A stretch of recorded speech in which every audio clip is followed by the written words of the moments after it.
একের পর এক গুজবে অতিষ্ঠ চিত্রনায়িকা জাহারা মিতু।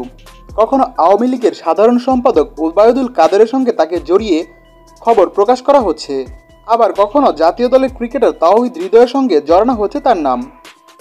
ওবায়দুল কাদেরের সঙ্গে তার সম্পর্ক নিয়ে কিছু সংবাদ মাধ্যমে রগবগে শিরোনামে কিছু সংবাদ প্রকাশ পায়, যার পর তিনি করেন জিডি। এবার দুই ক্রিকেটার তাওহিদ হৃদয় এবং জাতীয় দলের অধিনায়ক নাজমুল হাসান শান্তর সঙ্গে তাকে জড়িয়ে খবর প্রকাশ করা হচ্ছে। এ বিষয়ে একটি সংবাদ মাধ্যমের সঙ্গে আলাপে জাহারা মিতু বলেন, আমার কেরিয়ারের শুরুটা কিন্তু ক্রিকেট উপস্থাপনা দিয়ে। সেদিক থেকে অনেক ক্রিকেটারের সঙ্গে আমার পরিচয় রয়েছে, তাই বলে তাদের সঙ্গে প্রেমের কোনো সম্পর্ক নেই। তাওহিদ হৃদয় এবং নাজমুল হাসান শান্তর সঙ্গে সম্পর্কে অভিনেত্রীর ভাষ্য, তাওহিদ হৃদয়ের সঙ্গে আমার ফেসবুকে অ্যাড আছে, সে আমার ছোট ভাইয়ের মতো, আমাদের পরিচয় ভালো, তাই বলে প্রেমের সম্পর্ক নেই। আর নাজমুল হাসান শান্ত তো বর্তমানে জাতীয় দলের অধিনায়ক।